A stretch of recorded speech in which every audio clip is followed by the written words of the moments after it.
ఓం నమో నారసింహాయ. జయ శ్రీరామ్, జయ శ్రీరామ్ అండి. ఈరోజు మనం నరసింహ శతకం ఎప్పటి నుంచో చదవాలని అనుకుంటున్నాం కదా. ఆ నరసింహ శతకంలో ఉన్నటువంటి పద్యాలు ఎలా ఉన్నాయో ఈరోజు మనం మొదటి నుంచి ప్రారంభిద్దాం. మధ్యలో చాలా పద్యాలు నాకు చూడకుండా వచ్చు, కానీ మొదటి నుంచి అన్ని వివరణగా బుక్ చూసే మీకు అన్ని నేను ఎక్స్ప్లెయిన్ చేస్తానండి. చాలా అద్భుతంగా ఉంటాయి.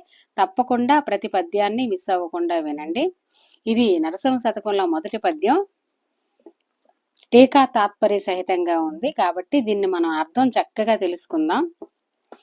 శ్రీ మనోహర సురార్చిత సింధు గంభీర భక్తవత్సల కోటి భానుతేజ గంజనేత్ర హిరణ్య కశ్యపాంతక సూర సాధురక్షణ శంఖ చక్రహస్త ప్రహ్లాద వరద పాపధ్వంస సర్వేశ క్షీరసాగర శయన కృష్ణవర్ణ పక్షివాహన నీల భ్రమర కుంతల జాల పల్లవారుణ పాద పద్మయుగళ చారుశ్రీ చందనాగరు చర్చితాంగ కుంద కుట్మలదంత వైకుంఠధామ భూషణ వికాస శ్రీధర్మపుర నివాస దుష్ట సంహార నరసింహ దురిత దూర.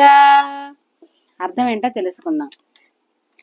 నీవు శ్రీదేవికి భర్తవు అంటే శ్రీ మనోహర సురార్చిత సింధు గంభీర అన్నాం కదా.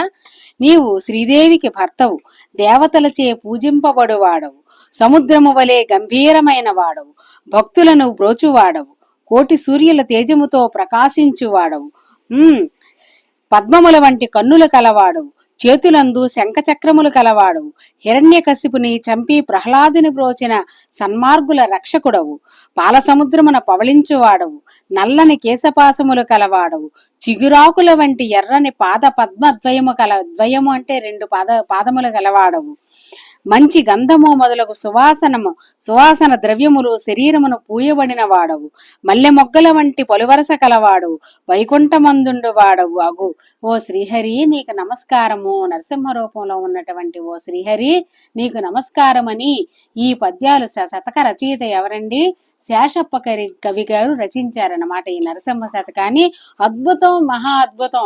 మొదటిది భగవంతుడిని స్మరించారు, ఇక రెండవ దాని నుంచి మనకి ఎంతో మంచి సమాచారాన్ని అందిస్తారు. జయ శ్రీరామ్. ఇది మొదటి పద్యం. మనం ఒక్కొక్క పద్యం చొప్పున చెప్పుకుందాం. ఓం నమో నారసింహాయ.